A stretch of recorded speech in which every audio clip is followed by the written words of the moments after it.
remember several years ago that I was speaking to a lady at Valley View Christian Church who had just gone on vacation. She and her husband, they were older folks, and they just got back from vacation, and she was a kind of a crusty old gal, and I said, well, did you take any pictures? And she said, nah, don't take pictures anymore. I said, you take pictures, and they end up in a drawer someplace, you never see them, you never look at them, and so there's no point in taking any pictures. We saw what we saw, and so we didn't take any pictures, and that was the end of that. And you know, really, when you think about it, you go someplace and you take pictures, and it's hard to capture on a two-dimensional piece of paper a three-dimensional scene. Now, some people are photogenic. Some people have a knack that when you take their picture, they look incredibly better than they do in real life. And they're the people that always love to take pictures. But then there are the rest of us that when you take pictures, you have to really go overboard on the airbrushing part of the picture. And it's hard to capture something that's 3D in two dimensions. It's hard to capture those moments. It's hard to capture lightning in a bottle. There's a series of books written by C.S. Lewis called The Chronicles of Narnia. And in those books, there's a magic wardrobe that these four kids go through, and when they go through the wardrobe, they come out of the wardrobe in the land of Narnia. And it's an enchanted place. It's a wonderful place where they meet Aslan, this incredible lion.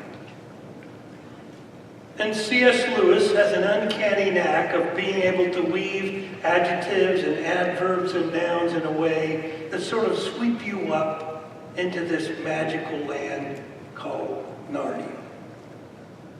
And I think sometimes in Scripture, we're captivated by certain scenes that we're drawn into when Matthew, Mark, Luke, and John describe these events in the life of Jesus.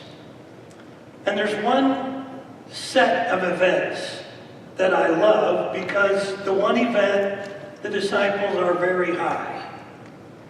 And the next event, the disciples are very low. And Jesus is in both places. Today we hear a lot about bipolar.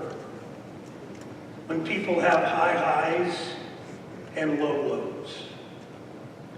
But how wonderful it is to know that even if you're bipolar, Jesus can be with you in your highs and with you in your lows. When you're up or when you're down. First of all, I want to talk about when you're up. In Luke chapter 9, we read these words. Now about 8 days after these sayings, he took with him Peter, John, and James, and went up on the mountain to pray. And as he was praying, and I think we need to take note that so much of the wonders of Jesus' life happen either during his prayers or after he's praying. And it says, as he was praying, as he was talking to his Father, the appearance of his face was altered. C.S. Lewis talks about in one of his books that Jesus was God in disguise. And I think at this moment, it's hard for us to understand the way Jesus had emptied himself to become one of us. It's interesting that Luke uses the word that occurs when a caterpillar is turned into a butterfly. He says that Jesus' face was altered. He went through metamorphosis, which tells us that Jesus' earthly body was like the body of a caterpillar. And his heavenly body is like the body of a butterfly. And what Luke is trying to capture in this moment is the difference between Jesus in heaven and Jesus on earth. It says that his clothing became dazzling white. And then it says, and behold, two men were talking with him. So all of a sudden, the disciples see Jesus and catch a glimpse of what he's like in heaven, and then they notice that he's not alone. There are two men who are talking with him. And then Luke identifies who these two people are. The two men talking to him were Moses and Elijah. Now Moses had died 1,500 years before this event. And Elijah had died 900 years before this event. And they were very much alive. And it says, they appeared in his glory and spoke of his departure, about which he was to accomplish at Jerusalem. So evidently, God had asked Moses and Elijah to go visit his son on earth and to talk to him about his upcoming death. Now, how'd you like that assignment? How'd you like to be in heaven, enjoying everything that heaven had for you, and then all of a sudden God summons you and says, I need you to do something for me. I need you to go visit my son and encourage him about his upcoming death. And so Moses and Elijah appear to Jesus in this moment to encourage him for the next 6 months. Now Peter and those who were with him were heavy with sleep. But when they became, now we give Peter a hard time. He's always sleeping through stuff. I mean, when he's in the Garden of Gethsemane, Jesus says, Peter and James and John, could you just stay awake with me while I pray? Jesus goes to pray, they fall asleep. Jesus takes them up on the mountain, they fall asleep. Well, now listen. I remember when we went backpacking in Colorado, and our guide told us 4 more miles, 4 more miles. And when you get to the top, after you've hauled the backpack around and you've mountain climbed for a long time, you're a bit tired. So Peter, James, and John, when they get to the top of the mountain and Jesus is transfigured, they nod off. And they're heavy with sleep.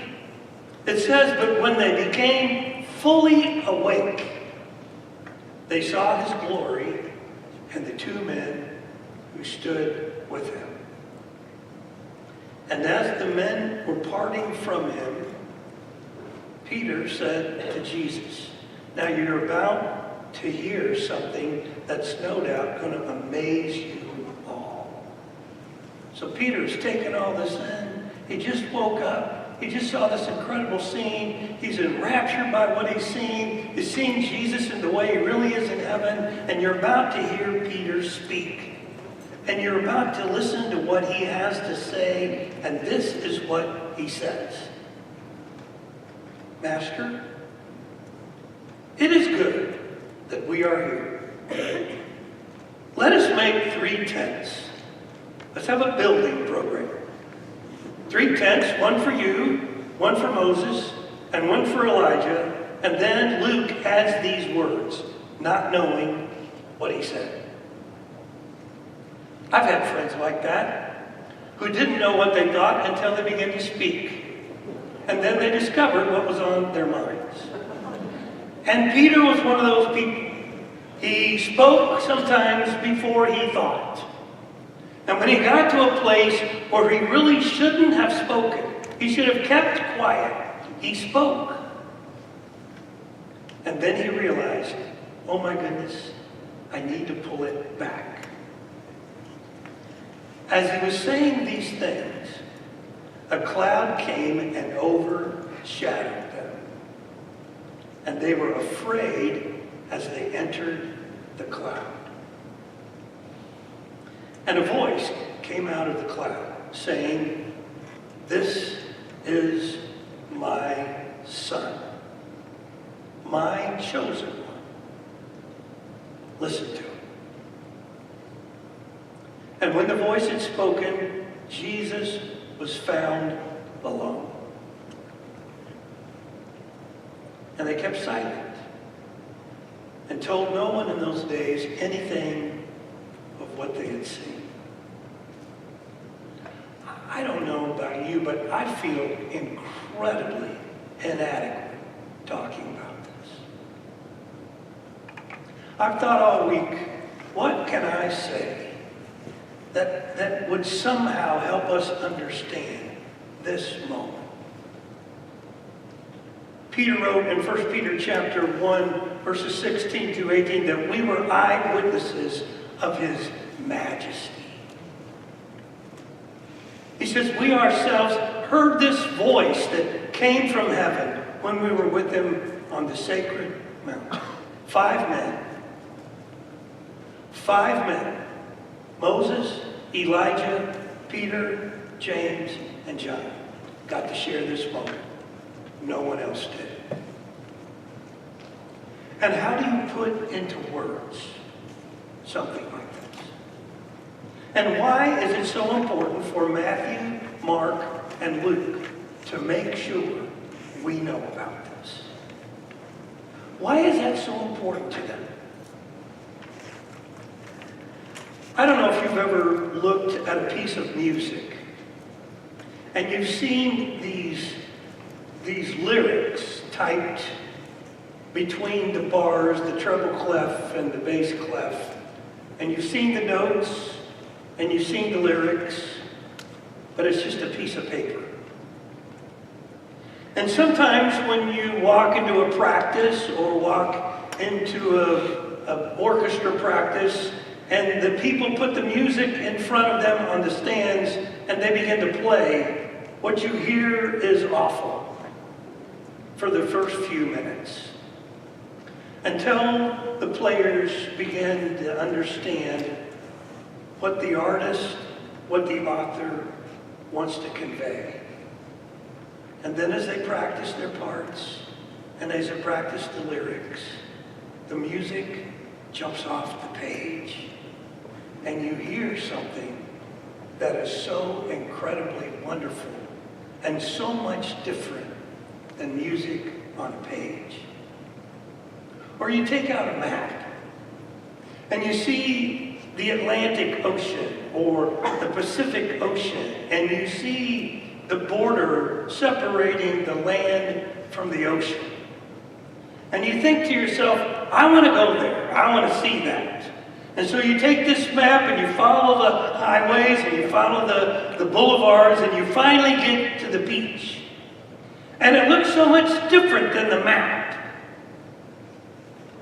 It's so much more incredible when you feel the breeze and you feel the sand as you walk barefoot down the beach. It's so much different than the map. The map helps you get there, but the moment helps you live there. And we can read about this moment on a page in a Bible, but it doesn't capture it like it had to be. Moses was an eyewitness. Elijah was an eyewitness. And it all happened while Jesus was praying. And I think somehow that Matthew, Mark, and Luke wanted us to understand that when we talk to God and when we share with him moments in our lives, all of heaven is involved. The old, the new, the Father, the Son, the Spirit, all together in this incredible moment that we call prayer. Sometimes we experience that in times of church. Sometimes we're caught up to heaven and we're just almost overflowing with the very essence and presence of God that we sang about this morning. And God is with us when we're up. And we think to ourselves, oh, I just want to hold on to this. I just want this to last. I just want to be able to take this feeling with me and have it last all week long. And then we walk out the door and we begin the trip to our car. And as quickly as it came, it evaporates. When I'm up or when I'm down. On the next day, when they had come down from the mountain, a great crowd met him. And behold, a man from the crowd cried out, "Teacher, I beg you to look at my son, for he's my only child. And behold, a spirit seizes him. And suddenly he cries out. It convulses him so that he foams at the mouth and shatters him and will hardly leave him. And I begged your disciples to cast it out, but they could not." And Jesus answered, "O faithless and twisted generation." He had just been on the mountain, and God had pulled back the curtains to let the disciples see who Jesus really was and is. And now he comes down from the mountain, and what greets him but this scene? Now Matthew and Mark describe this scene. He says, I'm going to ask you to go to the next two, and then we'll go back. And they describe this a little bit differently than Luke does, who's a doctor. Matthew tells us that this boy was his only son, a child, that the Spirit seizes him, that he foams at the mouth, he shatters him, will hardly leave. And then another account says he has seizures, he suffers terribly, he often falls into the fire, and often into the water. Then the next section says, the Spirit makes him mute. He cannot speak. It throws him down. He foams and grinds his teeth, and he becomes rigid. Sounds like a seizure.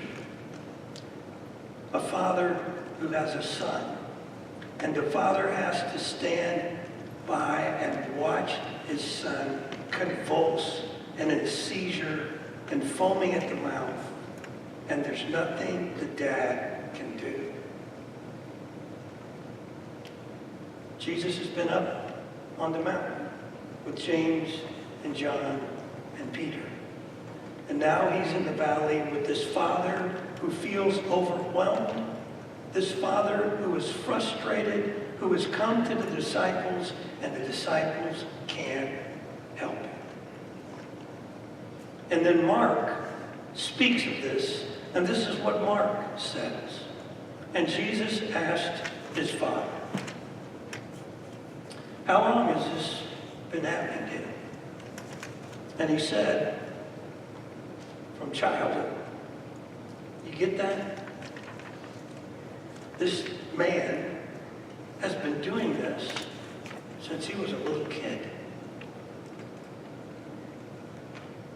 And it has often cast him into fire and into water to destroy him. But if you can do anything, have compassion on us and help us. And Jesus said to him, if you can, all things are possible for one who believes. And immediately the father of the child cried out and said, I believe. Help my unbelief. And when Jesus saw that a crowd came running together, he rebuked the unclean spirit, saying, you mute and deaf spirit, I command you, come out of him and never enter him again. And after crying out and convulsing him terribly, it came out. And the boy was like a corpse, so that most of them said, he's dead. But Jesus took him by the hand and lifted him up, and he arose. And when he had entered the house, his disciples asked him privately, "Why couldn't we cast it out?" And he said to them, "This kind cannot be driven out by anything but prayer." Talk about up and down. Talk about experiencing the incredible ecstasy of emotion that comes when the curtains are parted and you see Jesus for who he really is. And then the next moment, you are terrorized by this scene where you feel completely and totally overwhelmed. Have you ever felt that way? You know, I remember years ago, they had what were called mood rings. You remember those things? You would put mood rings on your finger, and this whatever it was supposed to show you what kind of mood you were in. If you were up, or if you were down. If you were angry, if you were happy, if you were sad, if you were ecstatic, this mood ring was supposed to show what kind of feelings you were having. And the disciples went from here to here. And Jesus was with them both times. So what is Luke trying to get across? What is he trying to say to us? Knowing full well that only 5 people were on the mountain. And the rest of us never got to experience that moment. I haven't, you haven't. None of us got to see Jesus in that moment except James and John and Peter and Elijah and Moses. What is Luke trying to say? He's trying to say to all of us that Jesus is the Son of God. And Peter had just said, when Jesus asked him, "But who do you say that I am?" And Peter had said, "Well, you're the Christ, the Son of the living God." But Peter had no idea what those words meant.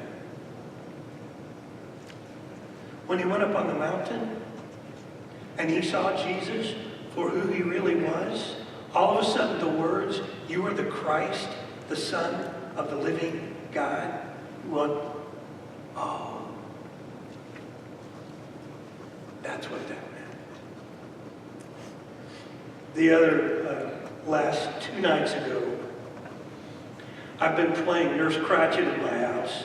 Keisha had dental surgery, and so we've been trying to manage the pain and all those sorts of things. And so I had to get up and change the ice pack in the middle of the night, so I ran downstairs to get the ice and bring it back upstairs. And when I did, I felt something on my foot that felt like a sting. And I thought, man, that hurts. And I walked downstairs and I thought, golly, that hurts. My goodness, that hurts. And I came back up the stairs and I thought, man, my foot really hurts. I don't know what's going on here. And I took the ice over to Keisha. I said, Keisha, I don't know what the deal is, but my foot just really hurts. It's like I got stung or something. And she said, oh, did you hit something with it? No, I didn't hit anything. I just feel like I got stung or something. And it was bugging me because I couldn't figure out the source of the pain. So I went and got my flashlight. And I decided I would retrace my steps down the stairs and back up to see if I could figure out why my foot was hurting. So I go down the stairs with this flashlight, trying to look for the source of what happened. Didn't see anything. Went into the kitchen, looked all around, didn't see anything. Came back up the stairs, didn't see anything. Walked back over to my side of the bed, and there on the carpet was a dead wasp. And I thought, aha! I finally figured out the source of my pain. And I got Keisha to come over and witness it. Because I wanted her to understand there really was a reason for me being in pain. Look at this wasp.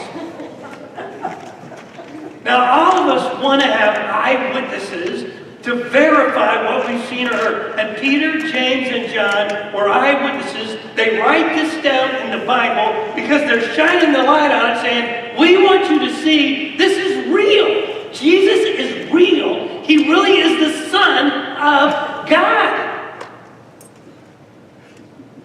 And he's alive right now. And we want you to know we were eyewitnesses to this. We saw it. We heard it. We touched him. And he is the Son of God. And he is alive. And his Father told us that we need to listen to him. Then you get to point number 3. Jesus will meet me when I'm up and when I'm down. And listen to what Jesus says after God tells the disciples, listen to my son. And not to be disrespectful, but listen to my boy.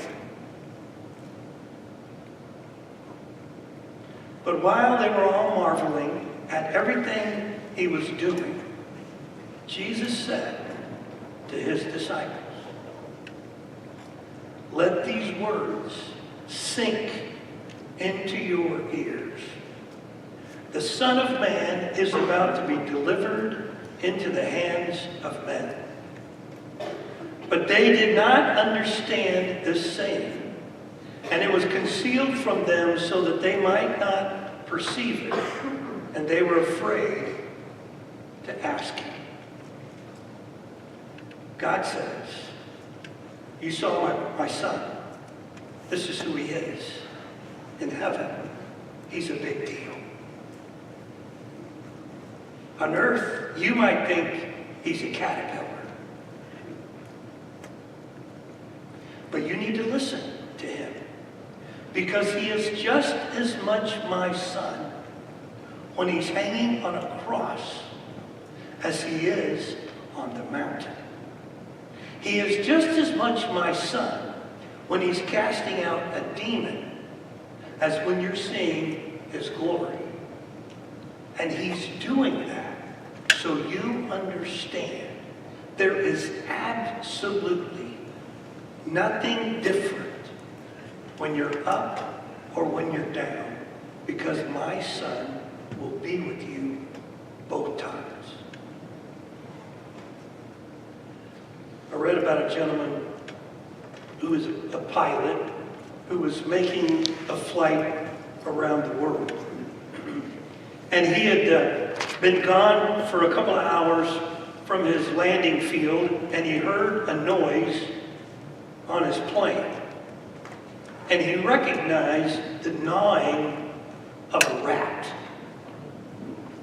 And he realized that if this rat gnawed through a critical line in that plane, the entire mission could be compromised and he could crash. Could gnaw through a vital cable, gnaw through a hose.